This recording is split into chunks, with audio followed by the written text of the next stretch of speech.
اقرأ باسم ربك الذي خلق। ইসলামে কি জীবন থেকে অব্যাহতি নেয়ার কোনো উপায় বা দোয়া আছে কিনা, যেন দুনিয়া এবং আখিরাতে কিছুই থাকবে না? এরকমটা কি সম্ভব? আমার কাজের কারণে পরকালের শাস্তি ছাড়া আর কিছুই দেখছি না। মানুষের তওবারও একটা লিমিট থাকে, আমার সেটাও নাই। এখন এত শাস্তি কিভাবে সহ্য করা সম্ভব? কারণ আমি আগুনের সংস্পর্শে কাজ করি, প্রতিনিয়ত এর উত্তাপ আমি অনুভব করি। যদি কোনো অঙ্গ পুড়ে মনে হয় হৃদয় পর্যন্ত জ্বালিয়ে দেয়। তদুপরি পরকালে অনেকগুলো স্টেপের আযাব।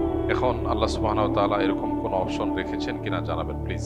যে ভাই প্রশ্নটি লিখেছেন তিনি হয়তো মনে করেছেন যে তার পাপাচার, তার নিজের প্রতি নিজের যে অবিচার, জুলুম, অন্যায়, আল্লাহর অবাধ্যতা, এটা এত বেশি হয়ে গেছে যে আখিরাতে বোধহয় আল্লাহ তাকে মাফ আর করবেন না বা মাফ করার কোনো অপশন নেই। এ ধরনের চিন্তা আমাদের অনেক ভাইদের মধ্যে, অনেক বোনদের মধ্যে আসে, বিশেষ করে তরুণদের। এবং একটা বয়সে মানুষ যখন নানা ধরনের অনাচারে ডুবে থেকে নিজের জীবনকে ধ্বংসের দ্বারপ্রান্তে নিয়ে যায়, তখন এই ধরনের চিন্তা ভাবনা আমাদের অনেকের মধ্যে চলে আসে।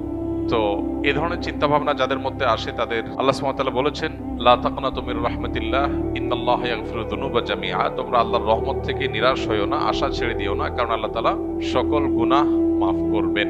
এই আয়াতে আল্লাহ তাআলা বলেছেন তোমরা সকল গুনাহ আল্লাহর কাছ থেকে মাফ পাবে, সকল গুনাহ তিনি মাফ করবেন। এমন কোনো গুনাহ নাই যেটা ক্ষমার অযোগ্য। যিনি প্রশ্নটি লিখেছেন তিনি লিখেছেন তওবার একটা লিমিট আছে। এটা ভুল ধারণা, তওবার কোনো লিমিট নেই। তওবা এমন একটা সিস্টেম যেটা আনলিমিটেড। বান্দার তওবার কোনো লিমিটেশন নাই যে আল্লাহ এর পরে আর মাফ করবেন না, এমন কোনো কথা কোরআন হাদিসে কোথাও বলা হয়নি। বরং বান্দার পাপ বা অপরাধ যত বেশি হোক না কেন, আল্লাহর ক্ষমাশীলতা তার চাইতে অনেক বেশি। কেউ যদি মনে করে যে আমার পাপাচার এত বেশি হয়ে গেছে যে আল্লাহ মাফ করতে পারবেন না, তিনি তার পাপাচারকে আল্লাহর ক্ষমাশীলতার চাইতে বড় মনে করেন, বেশি মনে করেন, যেটা আল্লাহ সম্পর্কে তার ভুল ধারণা। তো এই ধরনের নৈরাশ্য শয়তান মানুষের মধ্যে সৃষ্টি করে। আল্লাহ বলেছেন ওয়ালা ইয়াসমির রাহিল্লাহি ইল্লাল কওমুল কাফিরুন। আল্লাহর রহমত থেকে অবিশ্বাসী সম্প্রদায় ছাড়া, কাফির ছাড়া অন্য কেউ আর আশা ছাড়ে না। রহমতের আশা কেউ ছাড়তে পারে না।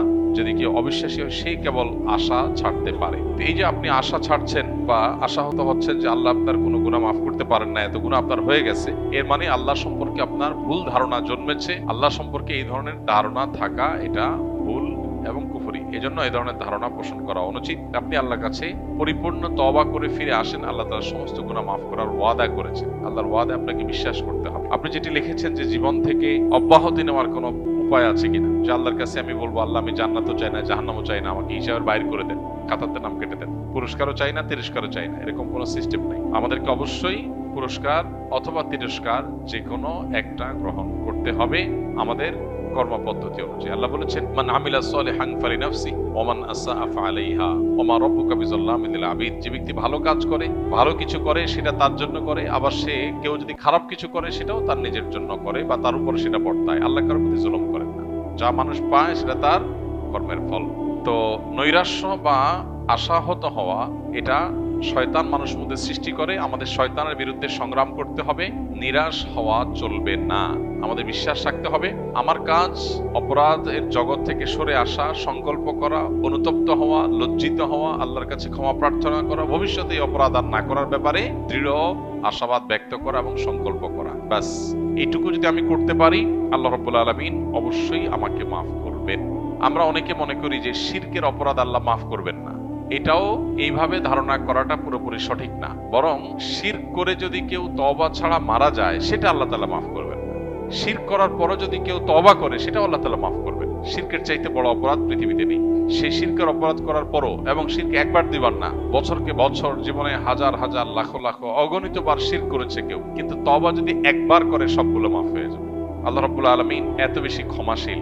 শয়তানের কাজ হলো আমাদেরকে জাহান্নামে নেওয়া। শয়তানের সবচেয়ে সংক্ষেপে জাহান্নামে নেওয়ার সিলেবাস হলো মানুষকে নিরাশ করে দেওয়া।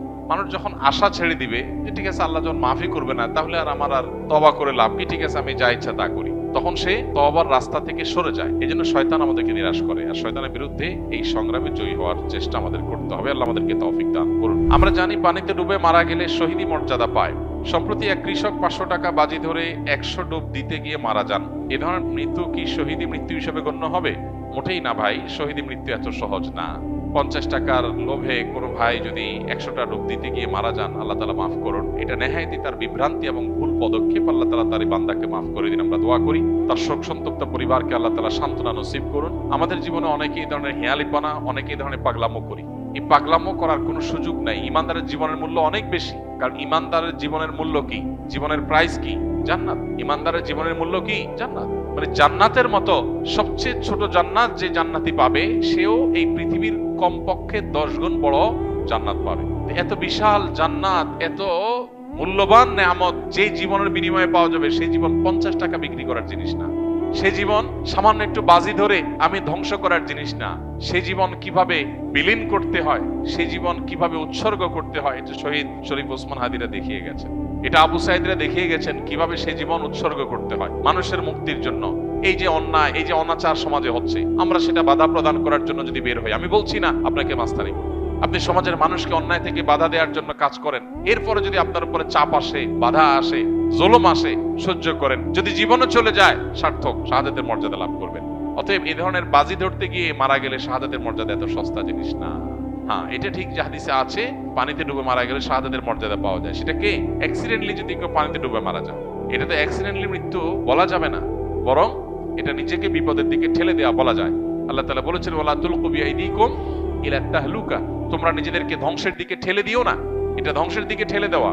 আপনার নিশ্চিত কষ্ট হবে, বিপদ হবে, জেনেও সে কাজটা করা আপনার জন্য জায়েজ নাই পার্থিব কারণে। হ্যাঁ, আল্লাহর সন্তুষ্টির জন্য, আল্লাহর রাহে, আল্লাহকে খুশি করবার জন্য যদি আপনার জীবন যৌবন সবকিছু দিয়ে দিতে হয়, এটা সার্থকতা। এটা সার্থকতা, কারণ এর বিনিময়ে আপনি জান্নাত লাভ করবেন। তো যাই হোক, আল্লাহর বান্দা, তার ফয়সালা আল্লাহ তাআলাই করবেন। আমরা দোয়া করি আল্লাহ তাআলা তাকে মাগফিরাত নসিব করুন। আমরা দোয়া করি আল্লাহ তাআলা তার শোক সন্তপ্ত পরিবারকে সান্ত্বনা নসিব করুন। তবে এই ধরনের কাজ কারো করা উচিত না, এবং যারা বাজি ধরেছে তার সাথে, তাদের ব্যাপারে পুলিশি তদন্ত হওয়া উচিত। যে একজন মানুষকে 50 টাকার বাজি ধরে, 50 টাকার লোভ দেখিয়ে বা যেভাবেই হোক এভাবে 100 ডুব দেওয়ার জন্য এরকম রিস্কি কাজের মধ্যে ঠেলে দেওয়া, এটা আদৌ তার এটার পেছনে কোনো দুর্বিসন্ধি আছে কিনা, বা এই ধরনের হেয়ালিপনা সেই বা কেন করলো, এটা জবাবদিহিতার আওতা আনা উচিত। মানুষের জীবন এত সস্তা না।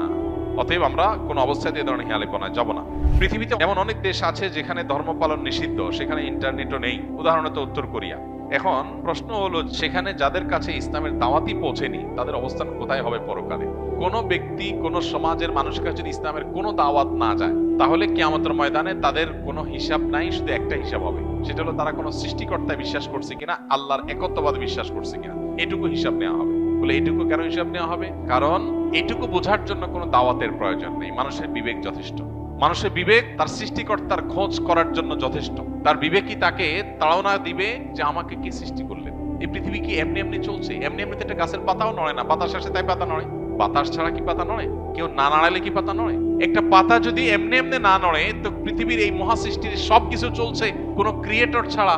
ক্রিয়েশন হচ্ছে ক্রিয়েটর ছাড়া, এটা তো অযৌক্তিক। অতএব এই ক্রিয়েশনটাই ক্রিয়েটরের অস্তিত্ব, মহান সৃষ্টিকর্তার অস্তিত্বের জানান দেয়। এই কথা বোঝার জন্য, আল্লাহর অস্তিত্ব এবং একত্ববাদে বিশ্বাসী হওয়ার জন্য কোন নবী রাসূলের দাওয়াতের প্রয়োজন নাই। মানুষের কমন সেন্স যথেষ্ট। এতটুকু বিশ্বাস যদি ধারণ করে, বাস তারা আখিরাতে নাজাত পেয়ে যাবে, তাদের আর কিছু লাগবে না।